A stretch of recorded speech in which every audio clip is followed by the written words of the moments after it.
Look at your hands. I mean, really look at them. Flex your fingers. Feel the screen you're touching or the fabric of your blanket. You probably think you're pretty special, don't you? You think you earned your humanity. You think the fact that you can read, build cities, and wonder about the stars makes you the pinnacle of creation. I need you to realize something that might make you a little angry. Everything you are, your memories, your capacity to love, your ability to understand the words coming out of my mouth right now is the result of a biological typo, a glitch, a mistake. You didn't earn anything. You are just an ape that got incredibly, stupidly lucky. Excuse me. I clicked on this to relax and fall asleep, not to be insulted. What are you even talking about? I know it sounds harsh, but stay with me. I want you to feel that slight irritation, that defensiveness, because that reaction right there, that ego, that is exactly what makes this mystery so fascinating. We walk around with this immense pride in our species, assuming that the moment we stood up, we were destined for greatness. But the fossil record tells a completely different, incredibly frustrating story. Here is a question that sounds simple, but will actually keep you up at night. When did we become human? Didn't we show up a few 100,000 years ago? I remember learning about cavemen. Bones tell us that, right? Bones tell us when the physical shell appeared, yes. That part is easy. Modern humans, creatures with the exact same bone structure as you and me, showed up about 300,000 years ago. We know this for a fact. We found their skulls buried in the dirt in Morocco. If you took one of those people, gave them a haircut, and put them in a t-shirt, they could walk down the streets of New York or Los Angeles today, and nobody would look twice. They had high foreheads, small faces, chins, and most importantly, their brains were the exact same size as ours. Around 1,400 cubic centimeters of raw processing power. The hardware was fully installed. The machine was ready to go. So they were just like us. They were humans. No, that is the frustrating part. That is the glitch. For 190,000 years, they did absolutely nothing. Let that sink in.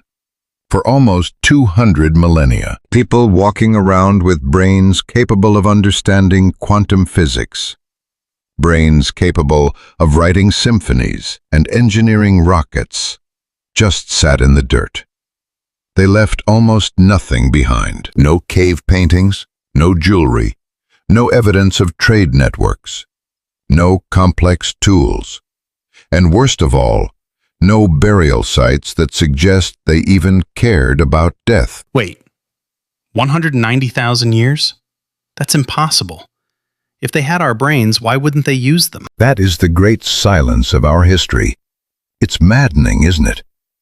They had the mental tools to build worlds, but they just survived. They hunted, they gathered, they chewed on raw roots, stared at the fire, lived and died. They were trapped in the immediate present. They saw a stick and thought, stick. They saw a threat and thought, run. There was no past, no future, no stories around the campfire about where they came from. They were anatomically human, but they were missing the software. They were empty vessels. Were they less human than us, or were they human in a way we can't quite understand anymore? It feels creepy, like a computer turned on, but with a blank screen. What were they waiting for? Exactly. They were buffering, waiting for a spark. And then around 70,000 years ago, something violently shifted in the dark.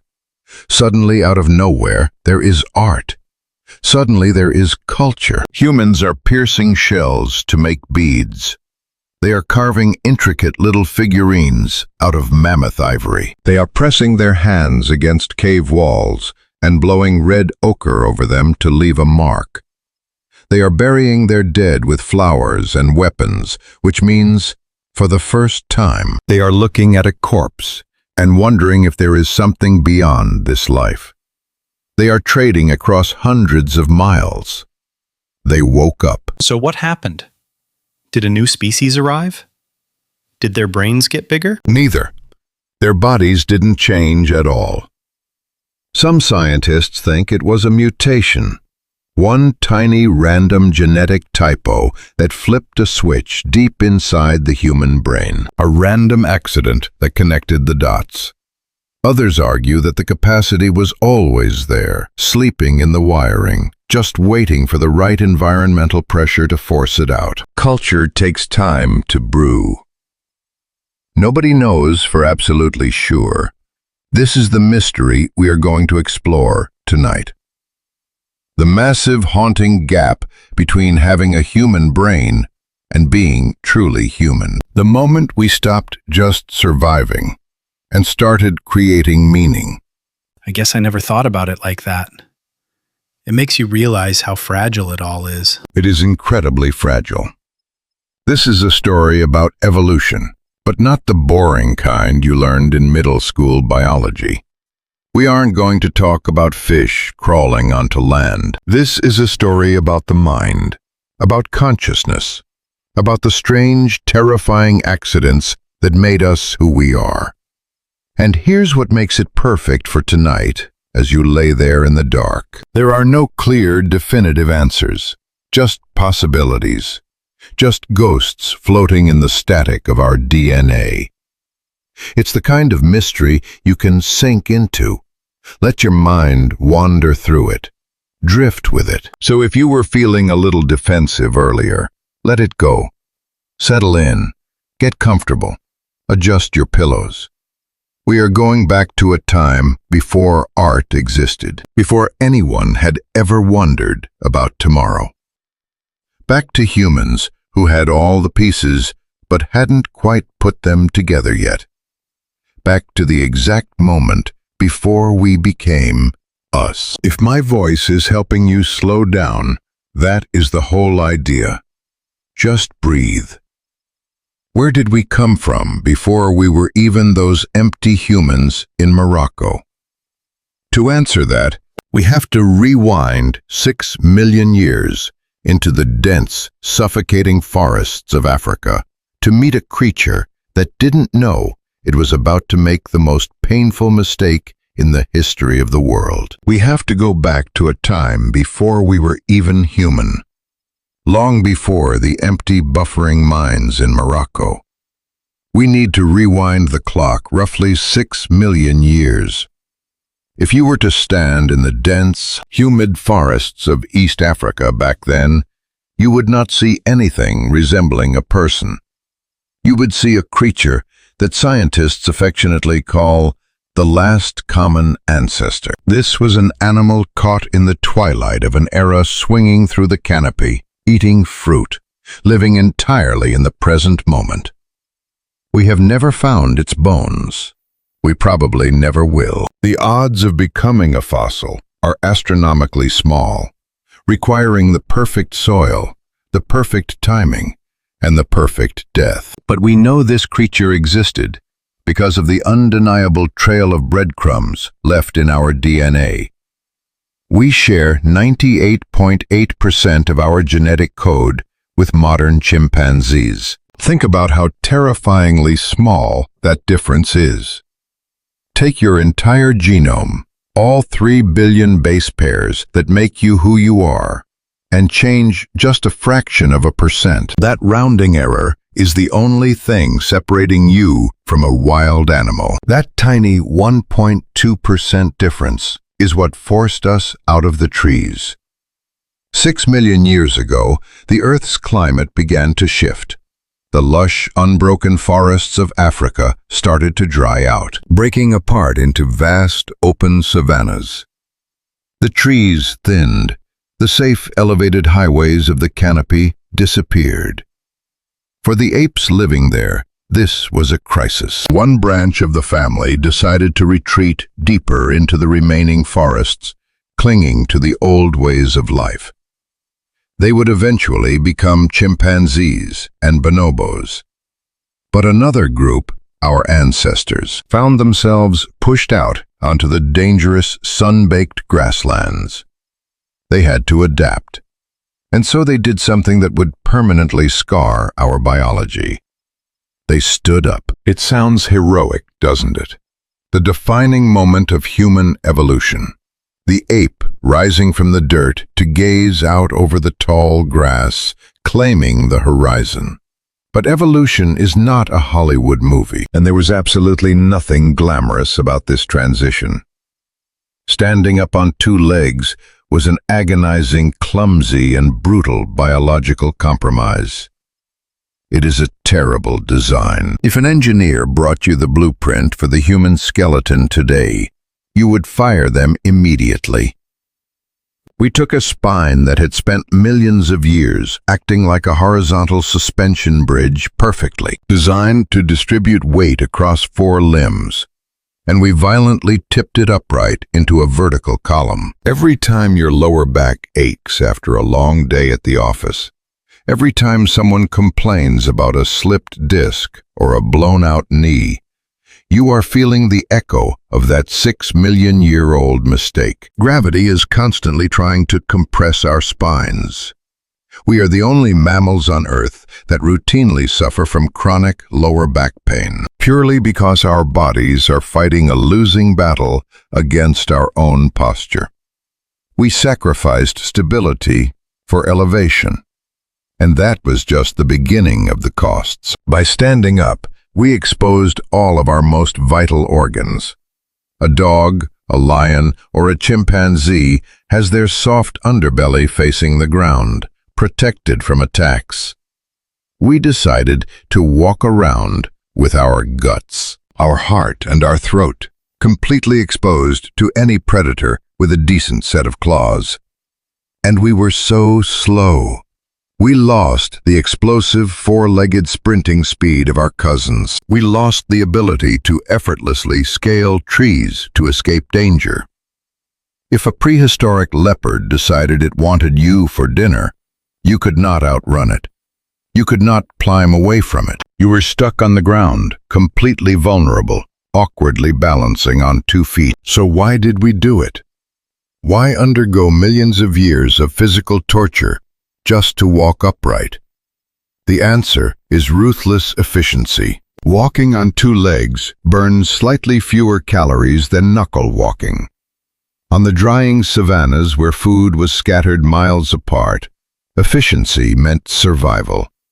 You could walk longer. You could track food further without overheating, because standing up meant less of your body was exposed to the brutal African sun, and your head was higher up in the cooling breeze. We traded raw athletic power for the ability to become the ultimate endurance wanderers. But nature always demands payment for its upgrades, and the bill for bipedalism was paid by mothers and infants. To walk upright efficiently, the human pelvis had to radically change shape. It had to become shorter and narrower to support our weight. But at the same time, our brains were slowly starting to get bigger. You can immediately see the architectural nightmare here. A widening skull trying to squeeze through a narrowing birth canal. It is known as the obstetrical dilemma, and it made human childbirth infinitely more dangerous and painful than for almost any other animal on the planet. Eventually had to hack a solution just to keep us from going extinct. The compromise was brutal. Evict the baby before the head gets too big. Because of this, human beings are born completely premature by mammalian standards. A baby horse can stand up and run hours after being born. A baby chimpanzee can tightly grip its mother's fur and hold its own weight almost instantly. But a human baby, it is completely hopelessly paralyzed. It cannot hold up its own head. It cannot crawl. It cannot find food. If you leave a human newborn alone for a few hours, it will die. This extreme helplessness lasted for years, demanding an absurd amount of calories, attention, and protection. A mother could not forage for food and protect a screaming, immobile infant from leopards, all by herself. It was physically impossible. She needed help. This biological vulnerability forced us to rely on each other. Fathers had to stick around. Grandmothers had to help forage. Neighbors had to share meat. We had to communicate, to build trust, to form tight-knit groups. Long before we had language, long before we had art, our broken, agonizing physical bodies forced us to invent something far more important. We had to invent society. We became human because we were too weak to survive alone. Standing up broke our backs, narrowed our hips, and made our babies helpless. But it gave us one incredible, world-altering gift. It freed our hands. For millions of years, the hands of primates were primarily used as feet. They were strictly tools for locomotion, heavily muscled and curved for gripping branches or supporting weight on knuckles. When we stood up, those hands were suddenly unemployed. They were empty, hanging at our sides, waiting for a new purpose. And nature hates an empty space. Over a vast stretch of time, the anatomy of the human hand began to morph into the ultimate precision instrument. Look at your thumb again. In a chimpanzee, the thumb is short, tucked away down near the wrist, while the fingers are long and hooked. It's perfect for swinging, but terrible for fine manipulation. Over millions of years, our fingers shortened, and our thumb grew longer, more muscular and highly mobile. It could easily sweep across the palm to meet the pad of every single finger. We developed what scientists call the precision grip. You use it every time you hold a pen, thread a needle, or pinch a grain of salt. It is a biological masterpiece, and it allowed us to pick up the world and start reshaping it. About 3.3 million years ago, our ancestors figured out that if you smash one rock against another rock in just the right way, it flakes apart, leaving a razor-sharp edge. These were the first tools. They were crude, ugly, and practically indistinguishable from broken rubble. But they worked. They could slice through animal hide, scrape meat off a bone, and crush a skull to get to the fat, rich brains inside. But the real leap, the invention that defines the absolute strangest era of human history, happened about 1.76 million years ago. It was the invention of the Acheulean hand axe. The Acheulean hand axe was not just a broken rock. It was a deliberately designed object. Picture a perfectly symmetrical teardrop-shaped piece of stone, flaked meticulously on both sides so that the entire perimeter is a continuous, sharp blade. It fits perfectly into the palm of the human hand. It was the Swiss Army knife of the Stone Age. You could use it to butcher an elephant, chop down a sapling, dig for roots, or defend yourself. But making one was incredibly difficult. It required immense hand-eye coordination. You couldn't just blindly bash rocks together. You had to strike the stone at the precise angle with the exact amount of force, over and over again, constantly rotating it in your hands. More importantly, making a hand axe required a mental template. The maker had to look at a raw, shapeless boulder and see the finished teardrop hiding inside it, and then carefully remove everything that wasn't that shape. It showed that our ancestors were capable of planning, holding an image in their working memory, and executing complex, multi-step tasks. They were getting smart. They were teaching each other how to do it. The design spread across Africa, into Europe, and all the way to Asia. But here is the part that should deeply unsettle you. Once they figured out how to make this perfect symmetrical teardrop axe, they stopped. They didn't just stop for a few generations. They stopped for 1.5 million years. 1.5 million years. Try to wrap your mind around that timeline. From 1.76 million years ago, all the way down to a few 100,000 years ago, across continents, across wildly different climates, they made the exact same tool. You could pick up a hand axe from Africa, built 1 million years ago, put it next to a hand axe made in France 500,000 years ago, and they would look identical. In our modern world, we get impatient if our smartphones don't radically change their design every 12 months. We are obsessed with upgrading, with tweaking, with hacking. But for roughly 60,000 generations, our ancestors never once asked, "What if?" They never thought to attach the hand axe to a long stick to make a spear. They never thought to carve a groove into it. They never bothered to decorate it. They just copied the design of their parents perfectly, flawlessly, forever. It is the longest-lasting, most stagnant technology in the history of the universe. This million-year stagnation tells us something chilling about the minds of these early humans. They had the physical hardware.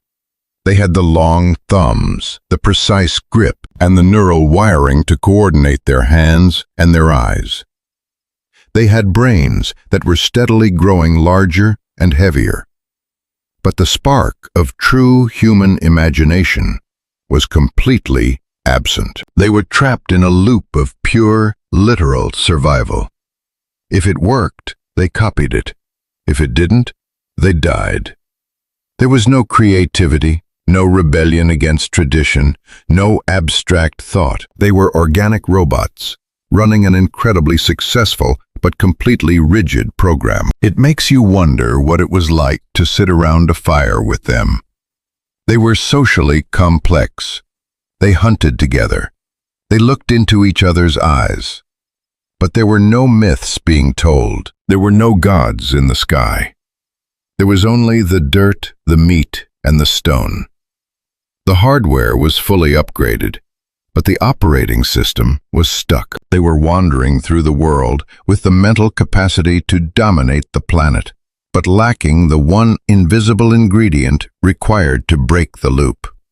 They needed a shock to the system. They needed a mutation that would shatter the million-year silence and finally introduce them to the concept of tomorrow. So they were stuck. For over 1 million years, they just made the exact same rock over and over, trapped in this endless, unimaginative loop. If they were that stuck, how did we ever break out of it? What made the brains inside those Moroccan skulls actually wake up? It all comes down to fuel. You can have the blueprint for a supercomputer, but if you try to run it on a cheap, dying battery, it is never going to turn on. For hundreds of thousands of years, our ancestors were running on a massive energy deficit. To understand this, you have to look at what they were eating. On the African savanna, they were not the apex predators, not even close. They were scavengers. They were the ultimate opportunists, lurking in the tall grass, waiting for the lions and the hyenas to finish tearing apart a zebra or an antelope. Once the terrifying predators had eaten their fill and wandered off to sleep in the shade, our ancestors would creep out of the brush to pick through the bloody remains. But the big cats had already eaten the best parts. The muscle, the organs, the easy calories were gone. What was left? Bones. Massive, thick, sun-baked femurs and skulls that no animal's teeth could shatter. But our ancestors had an advantage. They had those teardrop-shaped hand axes and heavy stones. They would take a rock, raise it high, and smash it down on the antelope's femur. The bone would splinter and crack open, revealing the absolute goldmine of the savanna bone marrow. Marrow is pure, rich, calorie-dense fat. It was a food source entirely locked away from the rest of the animal kingdom. But our empty, awkward hands had found the key. That sounds disgusting, but I guess if you're starving, you'll eat whatever you can crack open. Exactly. It was survival in its rawest form. But even with the marrow, there was a biological bottleneck. Raw food is incredibly difficult to process. If you want to eat a raw carrot or a raw piece of antelope meat, your body has to do a tremendous amount of mechanical and chemical work just to break it down. Chimpanzees spend up to 8 hours a day doing nothing but chewing. Their digestive tracts are massive, taking up a huge portion of their body's energy budget just to turn tough, fibrous leaves and raw meat into usable calories. Our ancestors were spending all their time and energy just trying to digest their food. There was simply no energy left over to power a massive, energy-hungry brain. Your brain only makes up about 2% of your body weight, but it devours 20% of your daily calories. It is an absolute glutton for energy. So how did we feed the brain? We outsourced our digestion to a tool, the most dangerous, unpredictable tool in nature: fire. We don't know exactly when or how it happened. Maybe lightning struck a dry acacia tree, and a brave, curious ape picked up a smoldering branch instead of running away in terror. Maybe they accidentally dropped a piece of scavenged meat into the embers and later realized how much better it tasted. However it began, the control of fire was the biological turning point of our species. When you cook food, the heat acts as an external stomach. It breaks down the tough proteins in meat. It softens the complex carbohydrates in roots and tubers. It kills the parasites and bacteria that would otherwise make you violently ill. Cook is essentially pre-digestion. Because the fire was doing all the hard work, our ancestors no longer needed massive, heavy jaws to chew for 8 hours a day.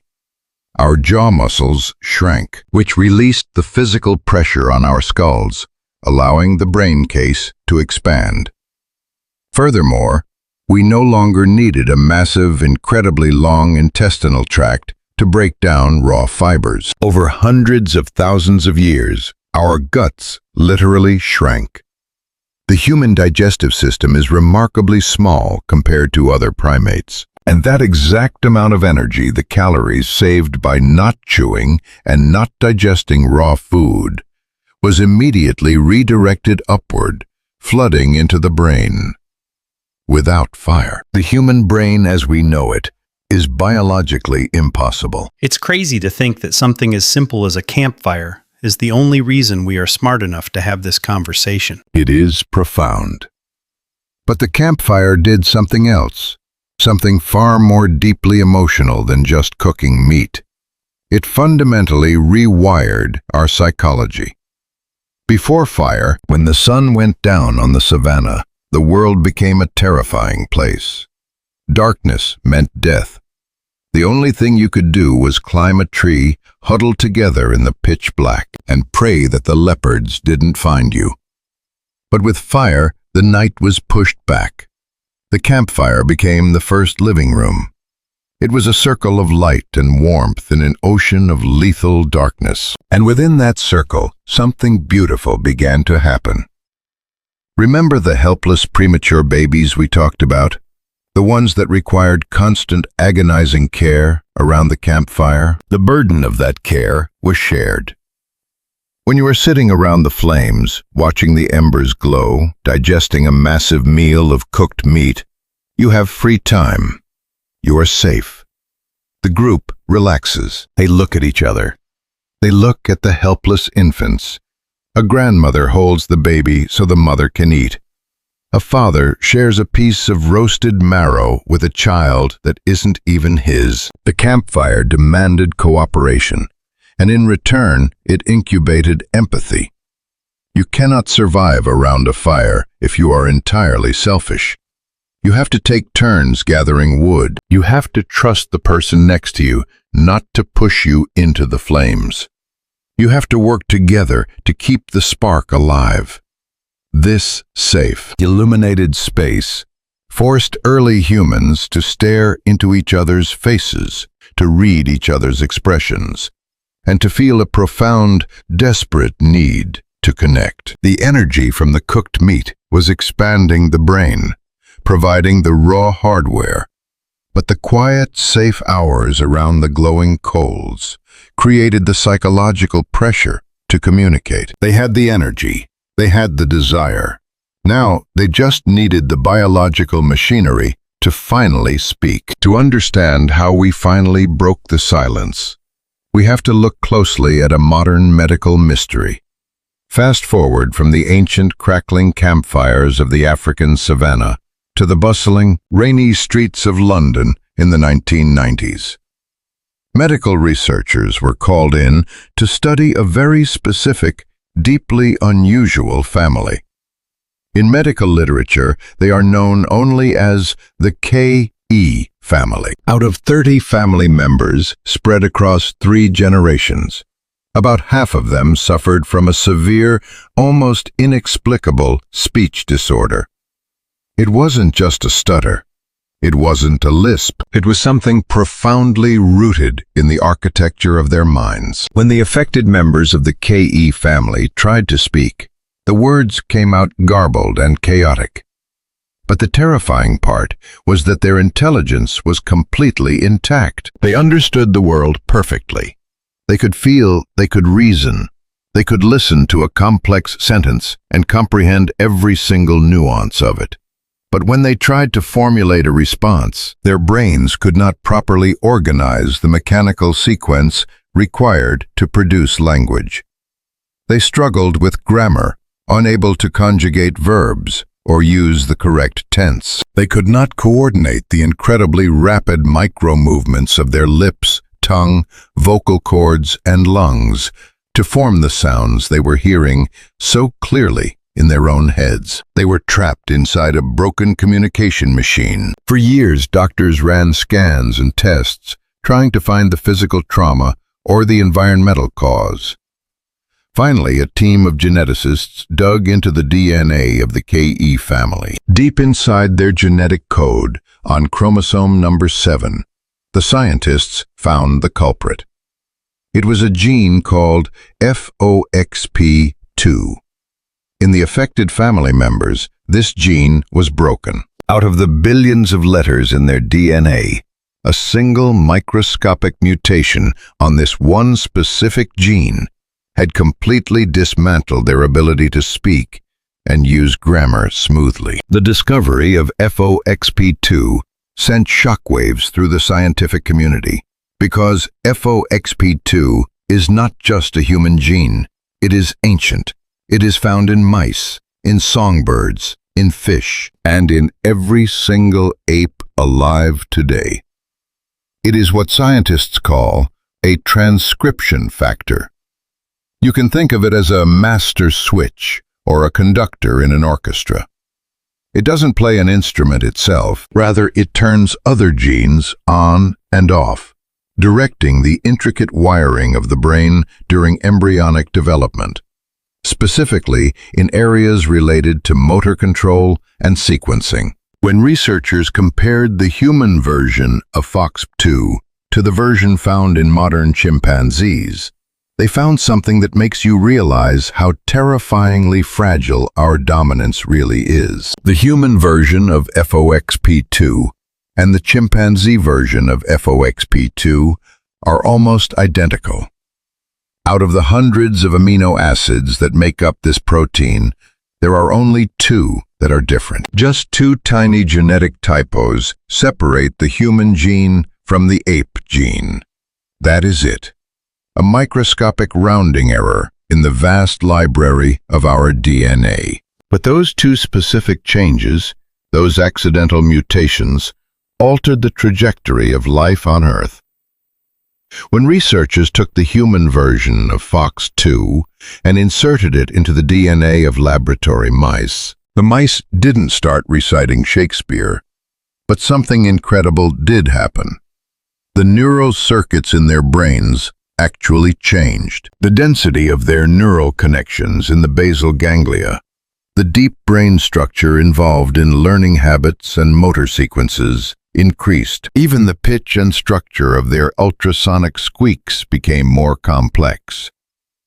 In humans, this two-letter mutation acted like an evolutionary cheat code. It allowed our brains to seamlessly and subconsciously control the incredibly complex, rapid-fire muscle movements required for articulate speech. Think about what your body is doing right now if you decide to speak a single sentence aloud.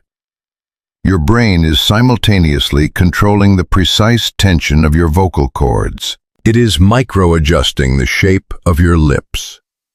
It is placing the tip of your tongue against the exact millimeter of your teeth to form a consonant.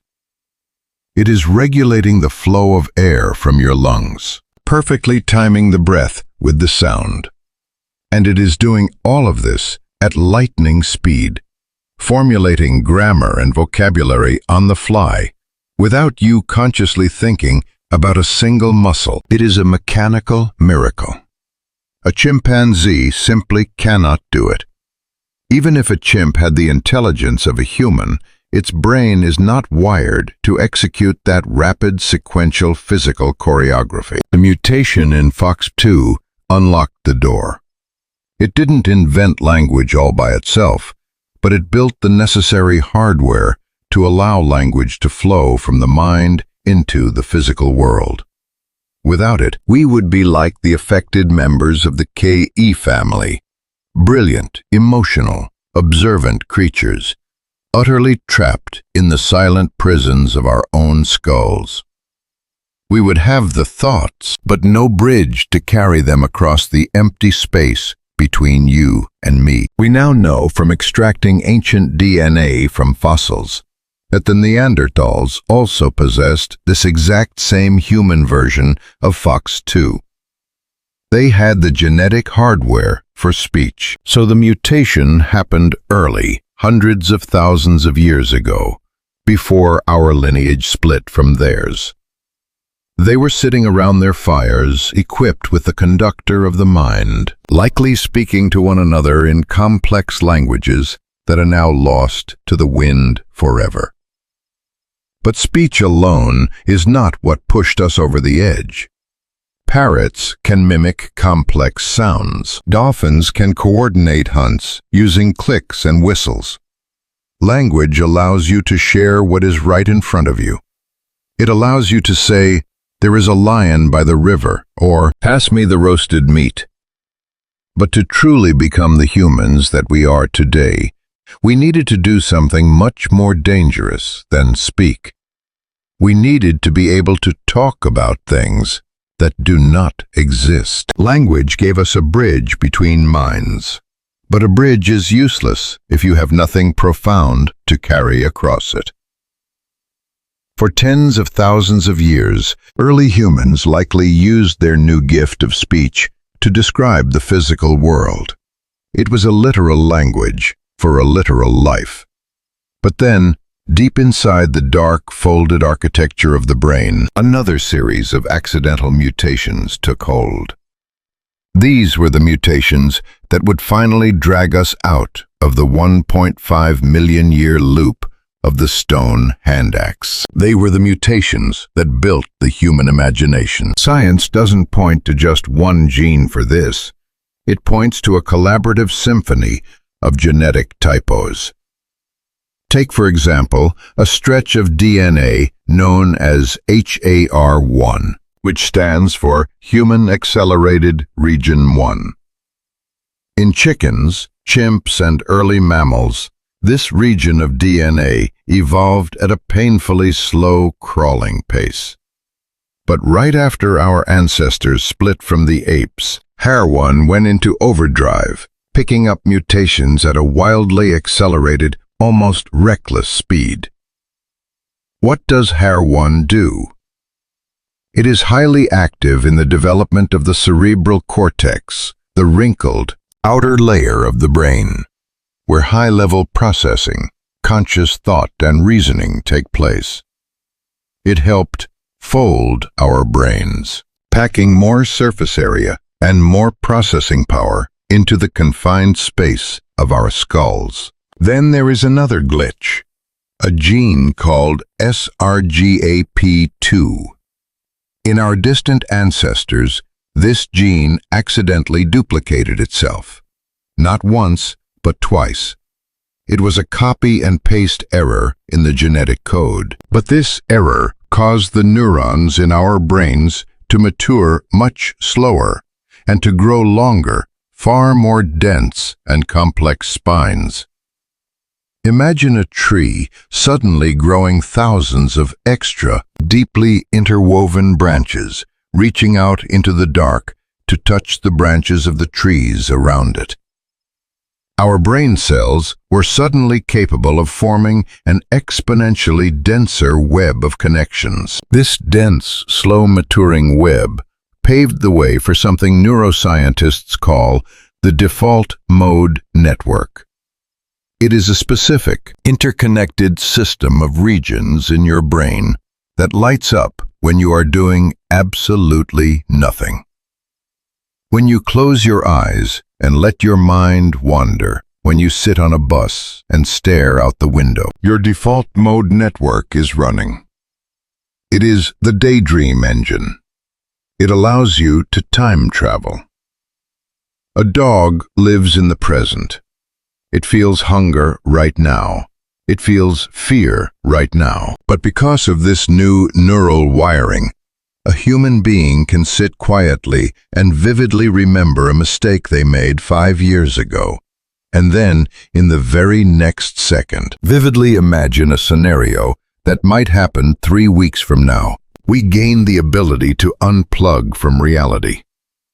We gain the ability to combine memories, fears, and predictions to construct entire universes inside our heads that do not physically exist. And when you combine this massive daydreaming neural web with the FOXP2 gene for complex language, you get the cognitive explosion.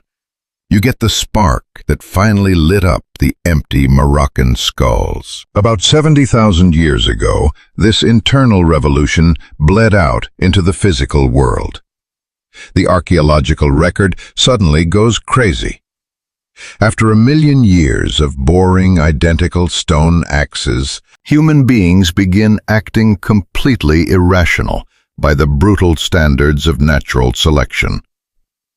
In a cave called Chauvet in France, someone walks into the pitch-black depths holding a flickering torch and uses charcoal to draw a massive, breathtaking mural of galloping horses, rhinos, and lions on the stone wall. They are not doing this to survive. Drawing a horse does not feed you. They are doing it to project the images from their default mode network into reality. They are making art. In Russia, at a site called Sungir, they dig a grave for 2 children. But they don't just discard the bodies to rot. They dress the children in garments absolutely covered in thousands of hand-carved mammoth ivory beads. They place spears made of straightened mammoth tusks by their sides. The amount of labor required to carve those beads is estimated to be over 10,000 hours. 10,000 hours of work buried in the dirt, never to be seen again. Why? Because these humans now possessed the ultimate terrifying byproduct of imagination: belief. They could imagine a tomorrow that they would not be alive to see.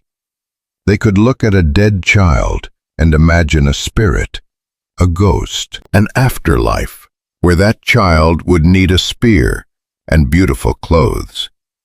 They began to believe in the abstract, the invisible, the fictional. This is the superpower that allowed humans to conquer the earth. A chimpanzee can only coordinate with the other chimps it personally knows and trusts, maybe 50 individuals at most. But if you invent a fiction, a god of the river, an ancestral spirit, a sacred set of rules, and you use your FOXP2 language to tell that story, you can get millions of strangers to cooperate. Money is a fiction. Borders are a fiction.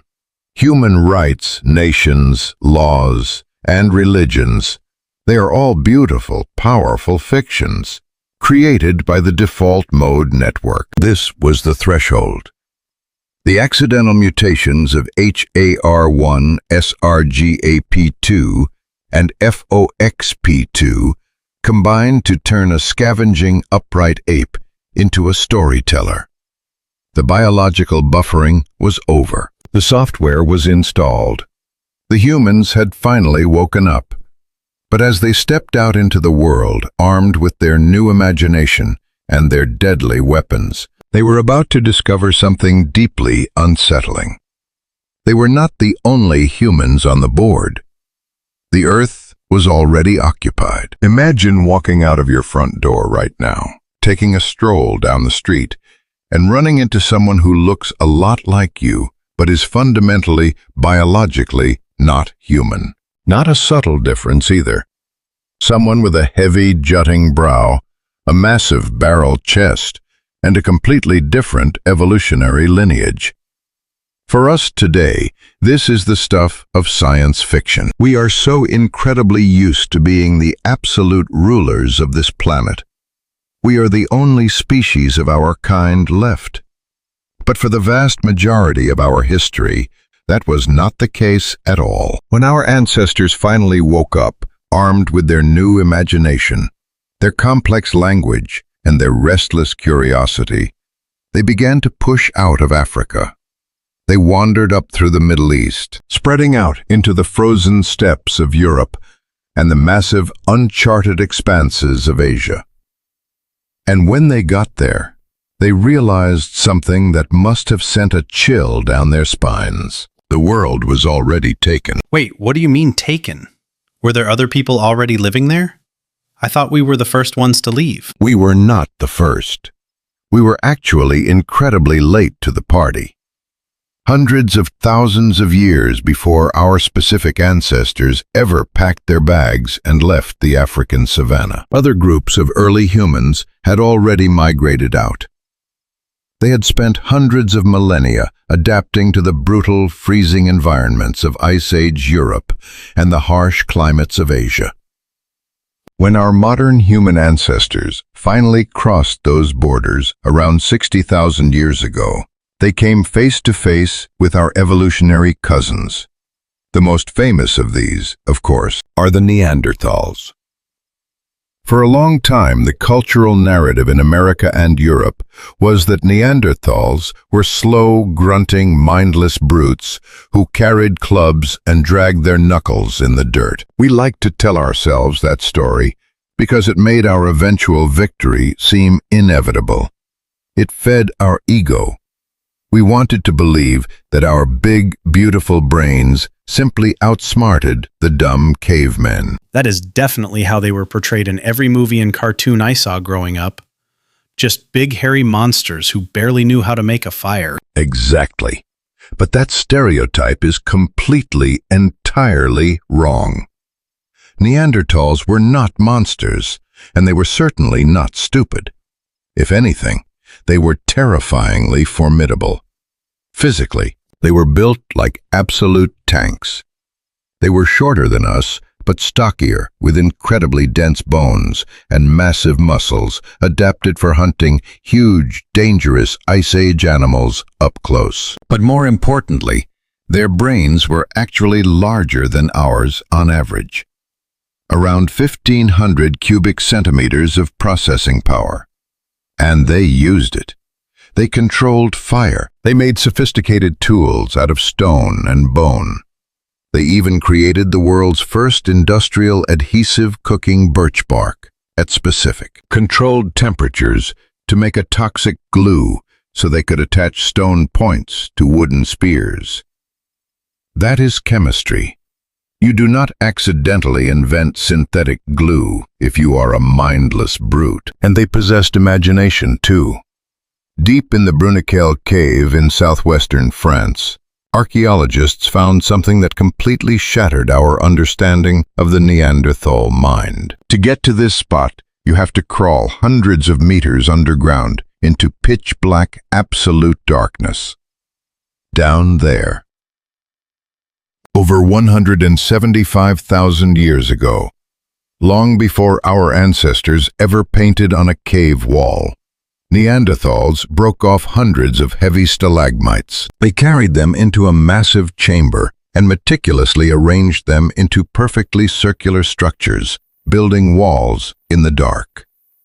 They built fires inside these rings. We have absolutely no idea what they were doing down there. Was it a ritual? Was it a shrine? Was it an ancient religion? Whatever it was, it required planning, cooperation, and a deep sense of the abstract. That is incredibly eerie. The idea of them walking deep into a dark cave just to build mysterious stone circles, it makes them sound just as human as we are. They were human, just a different flavor of human. They buried their dead. They made jewelry out of eagle talons and seashells. They likely wore animal skins, and perhaps even painted their bodies. But they were not alone out there either. If you traveled further east, into the vast freezing landscapes of Siberia, and down into the mountains of Asia, you would run into a completely different branch of the family tree, the Denisovans. We know shockingly little about what they looked like. We have never found a complete skeleton. For years, all we had was a single finger bone and a few oversized teeth found in a freezing Siberian cave. But when geneticists extracted the DNA from that tiny fragment of bone, they realized it belonged to an entirely separate, distinct species of human. They were roaming the Asian continent, surviving in high altitudes, and building their own cultures completely parallel to ours. And if you managed to cross the ocean and land on the lush tropical islands of Southeast Asia, things got even weirder.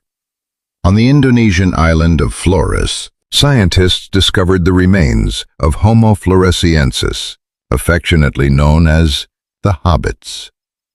These were fully grown adult humans who stood barely 3.5 feet tall, with brains a third the size of ours. They had been isolated on this island for so long that evolution shrank them down to survive on limited resources, a biological process known as island dwarfing. They hunted miniature dog-sized elephants and fought off giant carnivorous stork-like birds. Down in the Philippines, there was yet another group, Homo luzonensis, with strange, curved toe bones adapted for climbing, looking like a mix of ancient apes and modern men. It sounds like a fantasy novel. Different races of humans, giants and hobbits, all sharing the same planet. Why don't we ever think about this? It feels like we are living in a post-apocalyptic world where all the other species just vanished. We are living in a post-apocalyptic world. For the vast majority of human history, the Earth was crowded. It was a chaotic, diverse, and vibrant patchwork of different human species, all trying to survive, all staring up at the exact same stars. You have to imagine what it was like for our ancestors to walk through a dense European forest and lock eyes with a Neanderthal, to realize that you are not the only intelligent creature in the universe. To see someone who is so hauntingly similar to you, yet biologically alien. It must have been a moment of profound shock, fear, and curiosity. They were not animals to be hunted, but they were not exactly us either. And yet, despite all this diversity, today we sit entirely alone. Every single one of those other branches on the human family tree was violently, completely pruned away. The Neanderthals vanished around 40,000 years ago. The Denisovans faded into the mist. The hobbits disappeared from their tropical islands. Some scientists believe that the changing climate and the brutal realities of the Ice Age simply starved them out. Others believe that we, with our massive social networks, our imaginative fictions, and our relentless aggressive expansion, outcompeted them for food. We were better at cooperating in large numbers, so we simply pushed them to the absolute margins of the world until they quietly went extinct. But the truth of what happened when we met them is much more complicated and much more intimate than a simple story of extinction. Because they didn't just disappear. They left something behind. When our ancestors pushed into these new territories and encountered the Neanderthals and the Denisovans, it was not just a story of war, competition, and extinction. Human beings are incredibly complex, highly social, and deeply curious creatures. When these different groups met across the frozen plains of Europe or the mountainous terrains of Asia, they didn't always fight. Sometimes they shared fires, sometimes they traded ideas, and sometimes they fell in love, or at least they mated. We know this for an absolute, undeniable fact, because the evidence is currently flowing through your veins as you listen to this. Wait, are you saying that modern people have Neanderthal DNA in them? I always thought they were a totally separate species that just died out. They were a separate species, but the biological lines between species can sometimes be incredibly blurry. In 2010, scientists managed to sequence the entire Neanderthal genome from ancient, degraded bones. When they compared that ancient genetic code to the DNA of modern humans living today, the results were staggering. They found that anyone whose ancestry comes from outside of sub-Saharan Africa, meaning Europeans, Asians, Native Americans, and Polynesians, carries roughly 1 to 2% Neanderthal DNA. If you look at people from certain regions of Oceania and Southeast Asia, you will find that they also carry up to 5% Denisovan DNA. These extinct humans did not entirely vanish. They were absorbed. To truly grasp the intimacy of this, you have to look at one of the most spectacular archaeological discoveries in human history. Deep in that same freezing Denisova cave in Siberia, researchers found a tiny, unassuming fragment of bone from a teenage girl who lived roughly 90,000 years ago. When they sequenced her DNA, they realized they were looking at a physical impossibility. Her mother was a Neanderthal. Her father was a Denisovan.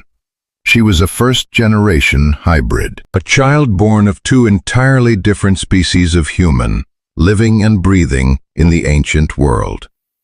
It proves that when these different branches of humanity crossed paths, they recognized each other as people. That is actually kind of beautiful in a strange way.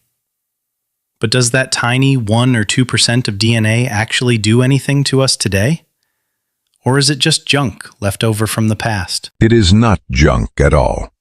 In fact, that tiny percentage of ghost DNA radically shapes the way your body functions today. When our ancestors left Africa, they were adapted to a hot, sunny, tropical climate. Their immune systems were completely unprepared for the unique viruses, bacteria, and harsh environmental conditions of Ice Age Europe and Asia. But the Neanderthals and Denisovans had been living there for hundreds of thousands of years. Their bodies had already run the evolutionary gauntlet. By interbreeding with them, our ancestors essentially stole their genetic cheat codes. It was an evolutionary shortcut to survival. For example, let's talk about your skin and hair. Many of the genes that dictate how our bodies produce keratin, the protein that makes up your hair, nails, and the outer layer of your skin, come directly from Neanderthals. These genes helped our ancestors develop thicker, tougher skin to survive the freezing winds and lower ultraviolet light of the northern hemisphere. Some of the genetic variations that cause people to have lighter skin or to develop freckles when exposed to the sun are ancient souvenirs from our Neanderthal cousins. So every time I get a sunburn or see freckles on my arm, I am literally looking at the ghost of a Neanderthal. That is wild. What else did they give us? They gave us our immune system, for better or for worse. Neanderthal DNA heavily influenced a group of genes known as the HLA system, which acts as the body's security force, detecting and fighting off invading pathogens. When our ancestors arrived in Europe, they were getting slaughtered by local diseases. The Neanderthal immune genes saved our species from being wiped out by foreign bacteria. But evolution is a relentless trade-off. Today, in our modern, hyper-sanitized world, those exact same Neanderthal immune genes are overactive. They are directly linked to the rise of autoimmune diseases and severe allergies. If you suffer from terrible pollen allergies, asthma, or certain autoimmune disorders, you can blame the hyper-aggressive Neanderthal security system operating inside your blood. The impact of this ghost DNA is incredibly relevant even today. During the height of the COVID-19 pandemic, researchers discovered a bizarre pattern. There is a specific strand of DNA inherited directly from Neanderthals that increases a person's risk of developing severe respiratory failure when infected with the virus. But strangely, another separate sequence of Neanderthal DNA actually protects against it. We are fighting modern pandemics using the genetic weaponry we inherited from cave dwellers 50,000 years ago. And the Denisovans gave us extraordinary gifts as well. If you travel to the Tibetan plateau, known as the roof of the world, you will find people living at altitudes of 14,000 feet. For an average person, the air up there is so thin that the lack of oxygen will cause severe altitude sickness, swelling of the brain, and potentially death. But the Tibetan people thrive there. Why? Because they possess a highly specific mutation in a gene called EPAS1, which regulates how the body produces red blood cells. When geneticists traced this gene, they found that it did not evolve in modern humans. It is an exact match to the DNA of the Denisovans. The Denisovans figured out how to breathe in the high mountains, and they handed that genetic key to us before they faded into extinction. It completely changes how you look at the human race. We aren't this pure, isolated species. We are a biological patchwork quilt made out of everyone who came before us. That is exactly what we are. We are walking museums of ancient history. We like to mourn the loss of the Neanderthals and the Denisovans. We wonder what the world would be like if they were still here, sitting across from us on the subway, or arguing with us in politics. But the profound truth is that they are still here. They never truly died. They dissolved into us. When you look in the mirror, you are not just looking at a Homo sapiens. You are looking at the culmination of millions of years of cross-species romance, tragic extinctions, and desperate survival. You carry their triumphs, their immune systems, their hair, and their resilience. We are the last ones standing, but we are standing on the shoulders of the ghosts in our blood. There is a very common, very comforting misconception about human evolution. We tend to think of it as a movie that has already finished playing. We look back at the millions of years of upright walking, the invention of fire, the FOXP2, language mutations, and the interbreeding with Neanderthals, and we think, okay, the work is done. We believe that once we built the first cities, invented agriculture, and put on clothes. We somehow stepped outside of nature. We think that modern humans are the final perfected product. But biology doesn't care about our cities, and it certainly doesn't care about our egos. Evolution did not stop in the caves. It is happening right now inside your body in real time. Really? But our lives are so easy now compared to back then. We have medicine, grocery stores, and climate control. What is there left to evolve against? That is exactly the point. We changed our environment so radically and so violently that we forced our bodies to adapt to a completely new set of rules. The invention of agriculture, which happened 10,000 years ago, was the biggest shock to the human biological system since the invention of fire. Suddenly, we were no longer wandering the plains, eating wild game and roots. We were living in dense, crowded, filthy settlements, surrounded by domesticated animals, eating massive amounts of grain and dairy. We completely altered our diet and our disease exposure, and our DNA had to scramble to catch up. Let's look at one of the most famous examples of recent rapid human evolution. If you can go to your refrigerator right now, pour a glass of cold cow's milk. Drink it, and not spend the rest of the night in excruciating abdominal agony. You are a mutant. For the vast majority of mammalian history, drinking milk was something only babies did. Once a baby is weaned off its mother's breast, the body naturally shuts down the production of lactase, the enzyme required to break down the complex sugars in milk. Continuing to drink milk as an adult would cause severe bloating, cramps, and illness. Every single human on Earth was lactose intolerant. But around 7,500 years ago, somewhere in the rolling plains of Central Europe, a random genetic typo occurred. A mutation popped up that caused the lactase switch to stay turned on for a person's entire life. Normally, this mutation wouldn't mean anything. But these people were cattle herders. During times of severe famine winter or drought, when crops failed and meat was scarce, the people who carried this mutation had a magical advantage. They could drink the milk from their cows and survive. The people without the mutation starved to death. Because of that immense survival pressure, the mutation spread like wildfire.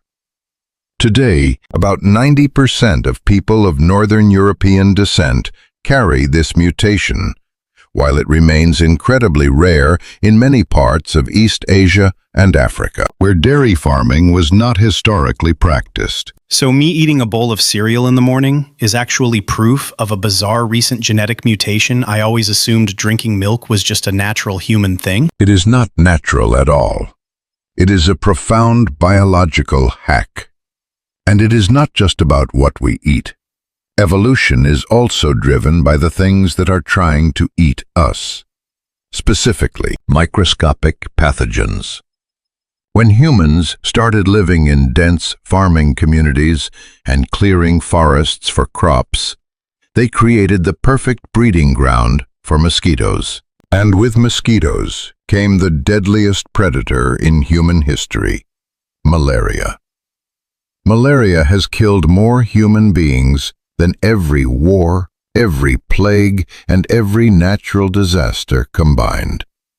It is a relentless, terrifying filter for our species. In parts of Africa and the Middle East, where the malaria parasite was absolutely decimating the population, evolution threw a desperate, brutal counterpunch. A mutation appeared that physically altered the shape of the red blood cells, turning them from smooth, flexible donuts into rigid crescent moon shapes. The malaria parasite cannot effectively infect these sickle-shaped cells. If you inherited one copy of this mutated gene, you were highly resistant to malaria. You lived and you passed the gene on. But this evolutionary victory came with a devastating cost. If you inherited 2 copies of the gene, you developed sickle cell anemia, a painful and often fatal blood disorder. Evolution does not care about perfection or comfort. It only cares about survival. It accepted a lethal genetic disease as the price of doing business to defeat malaria. We see these rapid defensive mutations happening all over the world. In Europe, a mutation known as CCR5-delta32 suddenly became much more common a few thousand years ago. This mutation literally deletes a tiny doorway on the surface of white blood cells, making it incredibly difficult for certain viruses to break in. Today, people who carry 2 copies of this mutation are virtually immune to HIV. Scientists believe this mutation spread rapidly because it protected our ancestors from devastating plagues, perhaps smallpox or the bubonic plague that ravaged medieval cities. The ghosts of the Black Death are still shaping our immune systems today. It is kind of terrifying to think that our DNA is constantly being edited by diseases and plagues. But are there any recent mutations that aren't about life and death? Like just random changes? Absolutely. Not all evolution is a desperate fight for survival. Sometimes it is just cosmetic luck. Take blue eyes, for example. 10,000 years ago, every single human being on the face of the earth had brown eyes. Blue eyes did not exist.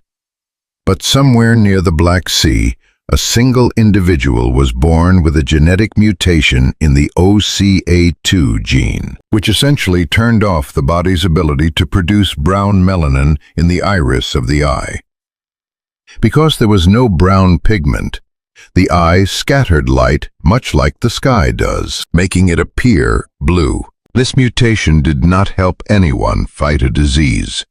It didn't help anyone hunt a mammoth or digest new food. It was completely neutral. But because human beings are highly visual, highly social creatures, it is very likely that people simply found this new, startling eye color incredibly attractive. Through a process called sexual selection, the people with blue eyes were chosen as mates more often, and the mutation rippled outward. Today, millions of people walk around with blue eyes, and every single one of them can trace that trait back to one single accidental mutant ancestor who lived near the Black Sea. The human blueprint is not carved in stone. It is a constantly shifting, fluid document. We are evolving right now. Our jaws are getting smaller because our food is softer, leading to the absolute nightmare of impacted wisdom teeth. Our body temperatures are slightly dropping. We are adapting to high-sugar diets, polluted air, and hyperdense urban living. 1,000 years from now, our descendants will carry genetic markers born from the struggles we are living through today. We are just one frame in a very long, very chaotic movie, and the biological software update is still running. We have traveled an incredibly long way tonight. We have walked all the way from the humid, suffocating forests of East Africa, where our nameless ancestors first made the agonizing decision to drop from the trees and stand upright in the tall grass. We have sat in the dirt with the silent, buffering mines in Morocco, holding those perfectly shaped hand axes that never changed for 1.5 million years. We have huddled around the very first campfires, watching the flames pre-digest our food and fuel the explosive, greedy expansion of our brains. We have witnessed the microscopic random typos in the FOX2 gene that suddenly allowed us to speak, and the chaotic rewiring of our neural networks that allowed us to close our eyes and imagine gods, ghosts, and tomorrows. We have looked into the heavy, intelligent eyes of the Neanderthals and the Denisovans, realizing that we are not a pure, isolated species, but a patchwork quilt of ghosts. And we have seen how those ancient mutations, along with brand new ones, are still actively writing the code of our bodies right this very second. It is almost too much to hold in your head all at once. When you put it all together like that, it makes everything about my normal everyday life feel completely surreal. I feel incredibly small, but also weirdly connected to everything. That feeling of being small is exactly where I wanted to bring you. At the very beginning of this journey, I asked you to look at your hands and let go of your ego. I told you that you didn't earn your humanity, that it was all just a series of blind, chaotic accidents.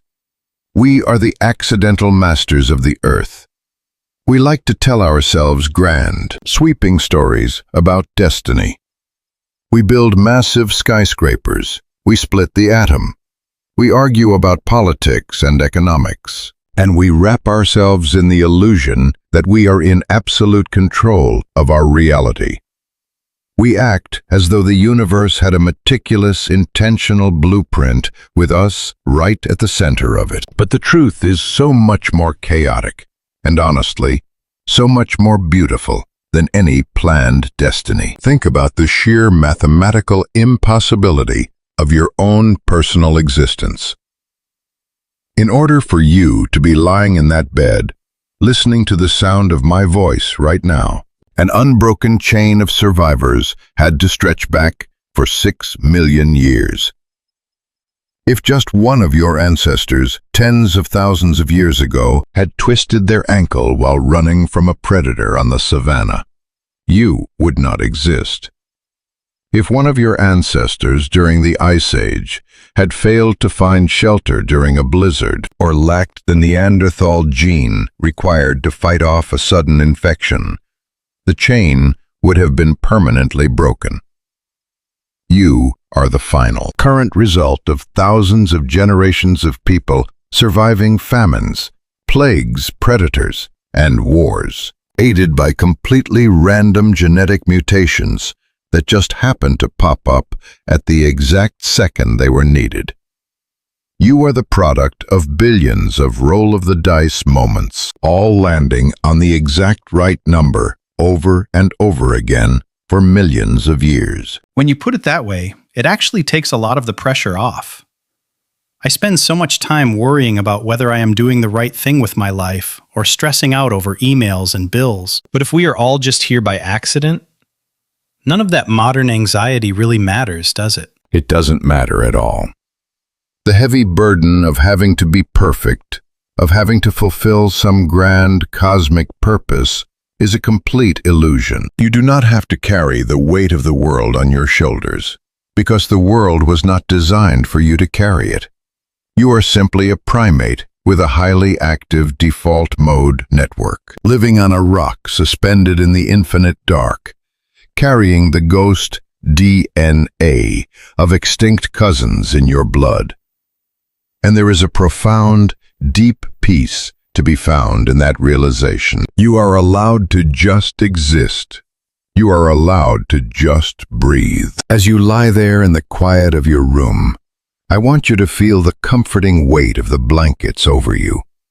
Notice the steady rhythmic rise and fall of your chest. That heartbeat you feel is the exact same rhythm that echoed in the chests of the early humans huddled around the fire, staring out into the terrifying darkness, finding comfort in the presence of one another. The oxygen you are pulling into your lungs right now is being processed by blood cells shaped by ancient Denisovan mutations. The brain that is slowly drifting towards sleep, synthesizing my words into images and dreams, is operating on the exact same hardware that allowed our ancestors to look at a blank cave wall and imagine a running horse. You do not need to figure everything out tonight. You do not need to solve the problems of tomorrow, because tomorrow is just a beautiful fiction created by your imagination. Right now, in this exact moment, you are perfectly safe. The predators are gone. The freezing winds of the Ice Age are kept outside your walls. You have survived the day, just as your ancestors survived their days, passing the torch down through the millennia, hand to hand, purely so you could have this moment of rest. Let go of the need to control the narrative. Let go of the ego that tells you that your mistakes are permanent or that your anxieties define you. You are part of a massive, flowing river of biology that has been continuously shifting and adapting for 6 million years. You are a biological miracle, built out of typos and glitches, and that makes you infinitely more wonderful than anything designed with a purpose. So just let the silence of the night wrap around you. Let your muscles sink deeper into the mattress. Allow the ancient, quiet machinery of your body to take over, doing exactly what it has evolved to do over millions of years of restless nights. The world will keep turning, the genes will keep shifting, and the story will continue to write itself without you needing to force it. You have earned your rest. Close your eyes. Drift into the deep, unbroken quiet, and just let yourself be human.